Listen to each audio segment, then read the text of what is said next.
नमस्कार साथियों, मैं नंद किशोर सागर आपका स्वागत करता हूं अपने इस YouTube चैनल पर। साथियों, आज हम सीखेंगे कि अगर हमें अपनी किसी फाइल को कंप्यूटर में या किसी अन्य ड्राइव में सेव करना है तो हम उसे किस प्रकार से सेव कर सकते हैं। इसके लिए हमने पिछले वीडियो में आपको बताया भी था कि एक ऑप्शन है सेव, जिसका कि हम प्रयोग करते हैं। इस ऑप्शन को आज हम थोड़ा सा डिटेल में समझेंगे और इसे समझने के लिए पहले हम थोड़ा सा जानेंगे मेमोरी के बारे में। अगर हम कंप्यूटर की बात करें तो कंप्यूटर में मुख्य रूप से दो प्रकार की मेमोरी होती है, एक जिसे हम बोलते हैं प्राइमरी मेमोरी और दूसरी जिसे हम बोलते हैं secondary memory. Primary memory computer की मुख्य मेमोरी होती है जो कि हमेशा कंप्यूटर के साथ में ही रहती है, जिसे हम कंप्यूटर से अलग नहीं कर सकते, जबकि सेकेंडरी मेमोरी सहायक मेमोरी होती है और इस मेमोरी को कंप्यूटर से अलग भी किया जा सकता है। प्राइमरी मेमोरी में फिर से दो कैटेगरीज आ जाएंगी, एक जिसको शॉर्ट में हम बोलते हैं रोम और इसका पूरा नाम है रीड ओनली मेमोरी, और दूसरी जिसे शॉर्ट में हम बोलते हैं रैम और इसका पूरा नाम है रैंडम एक्सेस मेमोरी। रैम और रोम ये दोनों मेमोरी हमारे कंप्यूटर के मदरबोर्ड पर मौजूद रहती हैं, जिसमें से रोम में प्रोग्रामिंग के रूप में पहले से ही कुछ डेटा मौजूद रहता है जो कि हमारे कंप्यूटर की बूटिंग में हेल्प करता है। जब हम अपने सिस्टम को, अपने कंप्यूटर को ऑन करते हैं तो उसके ऑन होने का जो प्रोसेस होता है उसे बूटिंग या बूटअप कहा जाता है, और उस पूरी प्रक्रिया को ठीक से संपादित करने का काम रोम का होता है। जैसा कि इस मेमोरी का नाम है रीड ओनली मेमोरी, मतलब इस मेमोरी में जो भी डाटा पहले से मौजूद है उसे सिर्फ पढ़ा जा सकता है, उसमें किसी भी प्रकार का कोई संशोधन नहीं किया जा सकता, ना ही उसमें से कुछ डिलीट किया जा सकता है। अब बात करते हैं रैम की। रैम जो कि एक वॉलेटाइल मेमोरी है, मतलब कि इसमें जो भी डेटा सेव होता है वो अस्थायी रूप से सेव होता है। कंप्यूटर पर काम करते समय हम जो भी इंस्ट्रक्शंस कंप्यूटर को देते हैं, जो भी डेटा इनपुट करते हैं, जो भी डेटा प्रोसेस होता है, वो सारा का सारा काम इसी मेमोरी में स्टोर होता है, और ये सिर्फ उस समय तक स्टोर रहता है जब तक कि हमारा वो प्रोग्राम या हमारा कंप्यूटर खुला हुआ है। जिस प्रोग्राम पर हम काम कर रहे हैं, जैसे ही हम उस प्रोग्राम को बंद करते हैं या कंप्यूटर को टर्न ऑफ करते हैं, उसके साथ ही हमारा ये सारा का सारा डेटा जो रैम में था वो इरेज हो जाता है। जैसे कि अगर हम बात करें अपनी इस फाइल की, तो ये फाइल हमने MS वर्ड पर बनाई हुई है, जिसमें कुछ मैटर हमने मेमोरी के बारे में लिखा हुआ है, प्राइमरी मेमोरी, सेकेंडरी मेमोरी के बारे में, और ये फाइल अभी तक सेव नहीं है। आप ऊपर देख सकते हैं डॉक्यूमेंट 1 ये लिख करके आ रहा है, जिसका कि मतलब है कि ये फाइल अभी तक हमारे कंप्यूटर में सेव नहीं की गई है। इसे हमने कंप्यूटर में सेव नहीं किया है, लेकिन इसके बाद भी हमने जो भी काम यहाँ पर किया है ये जाकर के किसी एक जगह पर स्टोर हुआ है, और जहाँ पर ये स्टोर हुआ है उस जगह, उस मेमोरी का नाम है random access memory, means RAM. लेकिन ये टेम्पररी है, ये परमानेंट नहीं है। जैसे ही हम इस MS वर्ड को इस क्लोज बटन से बंद कर देंगे तो ये एक बार हमसे पूछेगा कि क्या हम इसको परमानेंट किसी ड्राइव में सेव करना चाहते हैं। अगर हम उसको यस करेंगे तो ये लोकेशन और नाम पूछेगा, और हम जिस ड्राइव की लोकेशन बताएंगे, फाइल को जो भी नाम देंगे, उस नाम से उस जगह पर ये फाइल सेव हो जाएगी। अदरवाइज अगर हम इसे बिना सेव किए बंद कर देते हैं तो ये मैटर डिलीट हो जाएगा, क्योंकि ये मैटर सिर्फ अभी तक रैम में ही था। इसीलिए हमारा कोई भी डेटा जिसकी ज़रूरत हमें फिर से पढ़ने वाली है अपने फ्यूचर में, तो उस डेटा को हम सेकेंडरी मेमोरी में स्टोर करके रखते हैं, क्योंकि सेकेंडरी मेमोरी में स्टोर किया गया डेटा जब तक उस मेमोरी में कोई ख़राबी नहीं आ जाती या वो डेटा आपके द्वारा डिलीट नहीं किया जाता, तब तक स्टोर रहता है। और सेकेंडरी मेमोरी में स्टोर किया हुआ डेटा कहीं भी आसानी से लाया ले जाया जा सकता है, और इससे उसके डेटा पर कोई फ़र्क नहीं पड़ने वाला, डेटा को किसी भी प्रकार का कोई नुकसान नहीं होने वाला। तो सेकेंडरी मेमोरी के तौर पर हम अपना डेटा जहाँ पर स्टोर करते हैं उनमें से कुछ नाम दिए हुए हैं। फर्स्ट नंबर पे है हार्ड डिस्क। हार्ड डिस्क जो कि आपके CPU में लगी होती है। सेकेंडरी मेमोरी के तौर पर जो भी स्टोरेज आप यूज़ करते हैं वो किसी न किसी एक ख़ास लेटर के माध्यम से हमको दिखाई पड़ती हैं, जैसे कि यहाँ पर हमने दिखाया हुआ भी है हार्ड डिस्क, जो कि C ड्राइव के नाम से दिखेगी।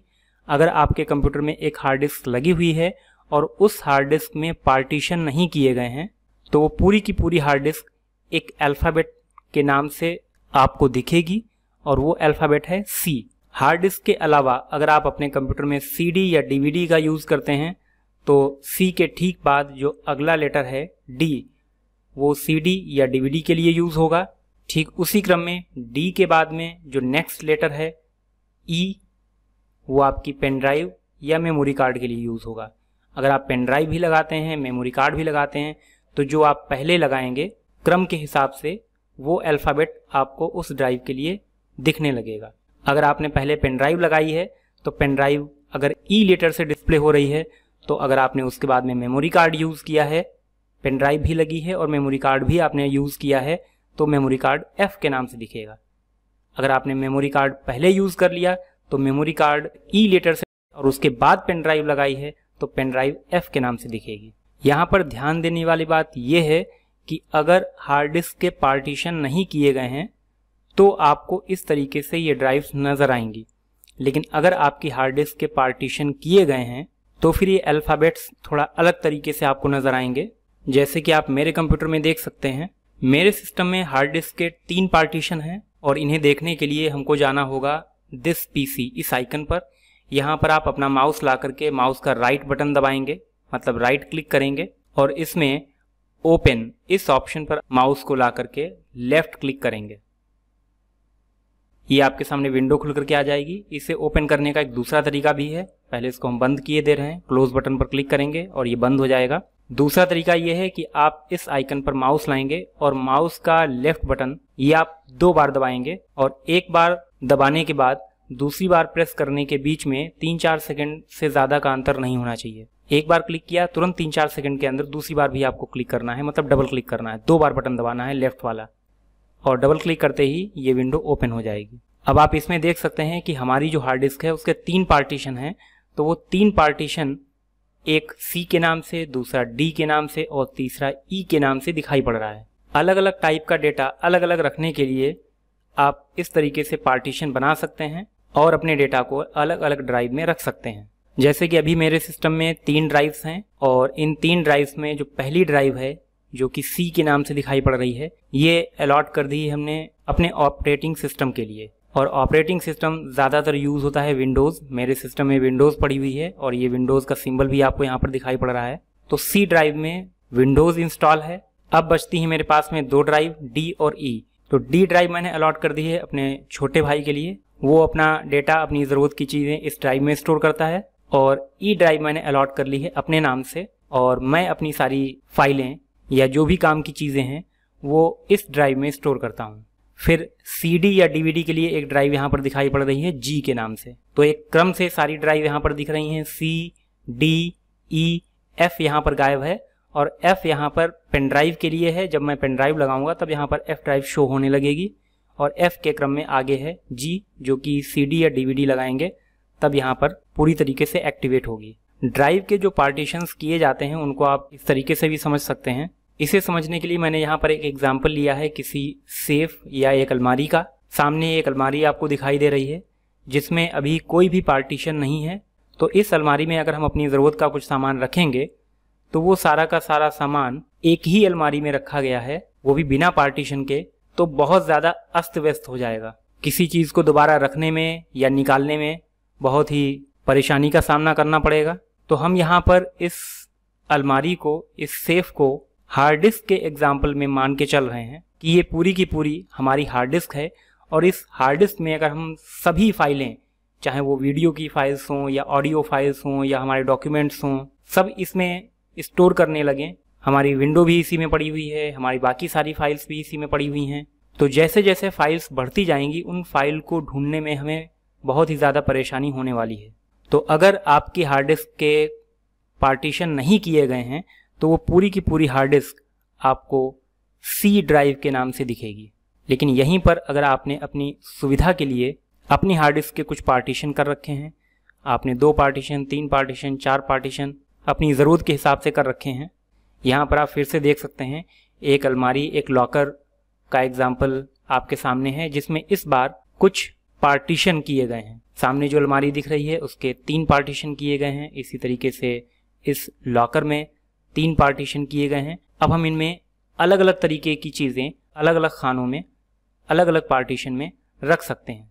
अलमारी वही है, हार्ड डिस्क वही है, सिर्फ हमने उसमें उसके कुछ हिस्सों को अलग अलग डिवाइड कर दिया है। तो अब इनमें से एक हिस्सा C के नाम से दिखेगा, दूसरा D के नाम से दिखेगा, तीसरा E के नाम से दिखेगा।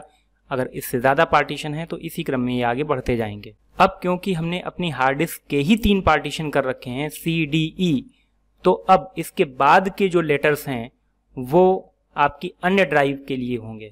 जैसे कि E के बाद में आता है F, तो F आपकी पेन ड्राइव के लिए या आपकी CD DVD के लिए यूज़ होगा। इसके बाद आप जो भी ड्राइव जोड़ेंगे नेक्स्ट लेटर उस ड्राइव के लिए चला जाएगा।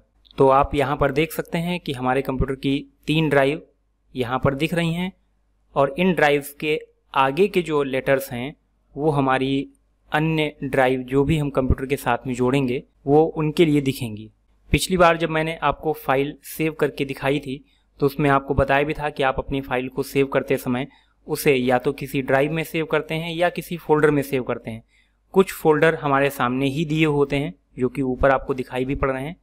ये जितने भी फोल्डर्स आपको दिखाई पड़ रहे हैं, डेस्कटॉप, डॉक्यूमेंट्स, डाउनलोड्स, आप इन फोल्डर्स के अंदर भी अपना डेटा रख सकते हैं। और ये जितने भी फोल्डर्स हैं ये C ड्राइव में जो विंडो पड़ी हुई है उस विंडो का हिस्सा है। अगर आपको कोई फाइल डेस्कटॉप पर सेव करनी है तो आप इस फोल्डर के अंदर सेव कर सकते हैं। ये फोल्डर आपको यहाँ भी दिख जाएगा और ये फोल्डर अगर आप ड्राइव में जाएंगे तो आपको ड्राइव के अंदर भी दिख जाएगा। आप किसी भी ड्राइव को खोलने के लिए उसके ऊपर राइट क्लिक करके ओपन पर क्लिक कर सकते हैं। इसमें यूज़र्स पर राइट क्लिक करेंगे, ओपन पर क्लिक करेंगे, PC पर राइट क्लिक करेंगे, ओपन पर क्लिक करेंगे और आपको वो सारे के सारे फोल्डर यहाँ भी दिखाई पड़ेंगे। अभी हमने जो भी चीज़ें डेस्कटॉप पर सेव कर रखी हैं अगर यहाँ हम राइट क्लिक करके ओपन पर क्लिक करें या डबल क्लिक करें तो हमें यहाँ पर वो चीज़ें दिख जाएंगी जो हमने अपने डेस्कटॉप पर सेव कर रखी हैं। इसे आप मिनिमाइज़ करके देख भी सकते हैं। जो भी फाइल्स हमने यहाँ पर डेस्कटॉप पर सेव कर रखी हैं वो फाइल्स आपको यहाँ दिखाई पड़ेंगी कि डेस्कटॉप पर सेव की हुई हैं। वापस आ जाते हैं। वापस आने के लिए बैक। इन ड्राइव्स के अंदर जो डेटा सेव है वो इस तरीके से दिखाई पड़ेगा। ये कुछ फोल्डर्स हैं, ये कुछ डायरेक्ट फाइल्स पड़ी हुई हैं, कुछ फाइल्स फोल्डर्स के अंदर पड़ी हुई हैं।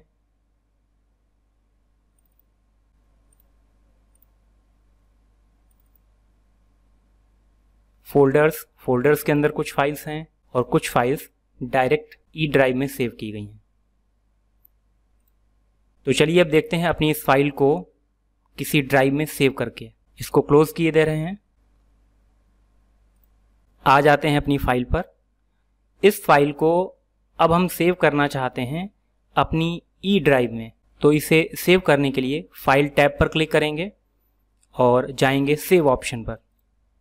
आपको बताया था कि सेव ऑप्शन में सबसे अच्छा ऑप्शन है ब्राउज पर क्लिक करेंगे और फाइल कहाँ सेव करनी है लेफ्ट साइड में ये हमारे सामने जो फोल्डर्स थे फोल्डर दिए हुए हैं। पिछली बार हमने डेस्कटॉप पर कुछ फाइल सेव की थी, my first document, second document, ये यहाँ पर दिख भी रही हैं। इस बार हम सेव करना चाहते हैं ई ड्राइव पर। तो ये स्क्रॉल बार दी हुई है, इस पॉइंट पर क्लिक करके या नीचे वाले पॉइंट पर क्लिक करके इसे ऊपर नीचे खिसका सकते हैं।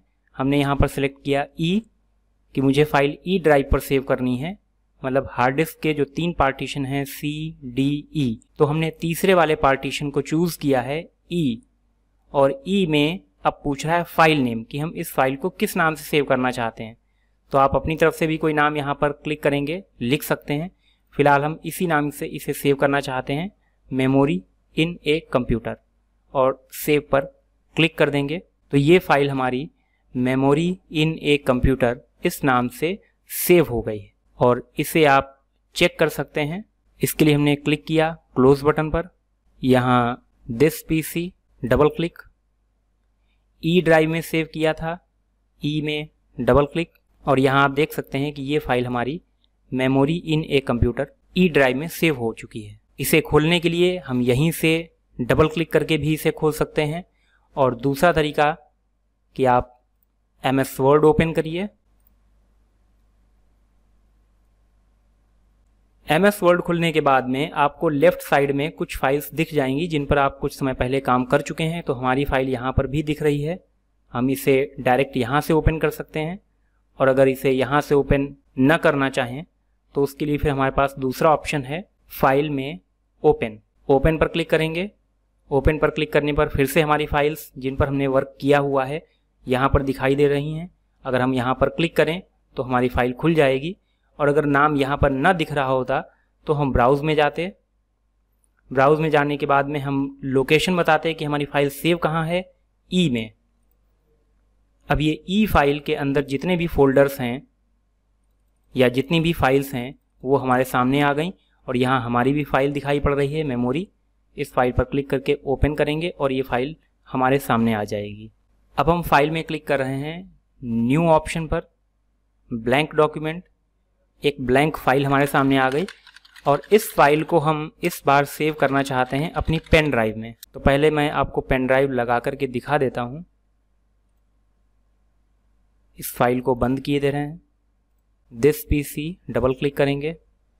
यहाँ आप देख सकते हैं कि अभी सिर्फ हार्ड डिस्क की ड्राइव दिख रही हैं, सीडी या डीवीडी अभी हमने लगाई नहीं है, तो ये भी एक्टिवेट नहीं है, सिर्फ शो कर रहा है इसका आइकन। और अब हम पेन ड्राइव लगा के देखते हैं, और पेन ड्राइव को लगाते ही आप देख सकते हैं कि यहाँ पर एक ड्राइव बढ़ गई है। जो भी इस ड्राइव का आपने नाम रखा होगा वो नाम आपको दिखेगा, और अल्फ़ाबेट उसी सीरीज़ में आपको दिखेगा, CDE, उसके बाद नेक्स्ट अल्फ़ाबेट F। ये इसने पेन ड्राइव के लिए ले लिया। और अगर इसको खोल के देखना है तो डबल क्लिक करके हम देख सकते हैं इसके अंदर जो भी फाइल्स या फोल्डर्स पड़े हुए हैं वो यहाँ नज़र आएंगे। और अब हम इसी पेन ड्राइव में अपनी फ़ाइल को सेव करना चाह रहे हैं, तो इसके लिए इसे मिनिमाइज़ कर लेंगे। फिर से आ जाते हैं वर्ड पर। ये कुछ मैटर हमने लिखा हुआ है, इसको सेव करना है और इस बार पेन ड्राइव में सेव करना है। सेव करने के लिए इस बार हम शॉर्ट की यूज़ कर रहे हैं, Ctrl+S, ब्राउज़ ऑप्शन। अब यहाँ पर आप देख सकते हैं कि लेफ़्ट साइड में आपको जो हार्ड डिस्क की ड्राइव दिख रही थी वहीं पर आपको पेन ड्राइव की ड्राइव भी नज़र आने लगी है। आप इस पर क्लिक करेंगे। अब आपको फाइल का नाम बताना है, किस नाम से आप इस फाइल को सेव करना चाहते हैं। कोई भी नाम आपको लिख कर देख के देना है। तो अभी हमने ऐसे ही इसको नाम दे दिया ABC। सेव पर क्लिक किया और अब ये फाइल ABC इस नाम से सेव हो चुकी है। और अगर आप देखना चाहें तो इसे नीचे वापस आकर के देख सकते हैं। पेन ड्राइव में ABC के नाम से ये फाइल सेव हो चुकी है। तो इस तरीके से आप अपनी फाइल्स को अपनी हार्ड डिस्क पर या कंप्यूटर में किसी अन्य ड्राइव पर सेव कर सकते हैं। CD या DVD में फाइल सेव करने का तरीका थोड़ा सा बदल जाएगा, और उसके लिए मैं फिर से कोई वीडियो आपके लिए बना दूंगा। तो आज हमने जाना अपनी फाइल को किसी ड्राइव में किस तरीके से सेव करते हैं इसके बारे में। तो वीडियो देखने के लिए आपका धन्यवाद, और अगर आपको ये वीडियो अच्छी लगी हो तो प्लीज़ इसे लाइक करें, अपने फ्रेंड्स के साथ में शेयर करें, और अगर आप इस चैनल पर नए हैं तो इस चैनल को सब्सक्राइब करें। मिलते हैं नेक्स्ट वीडियो में, तब तक के लिए नमस्कार।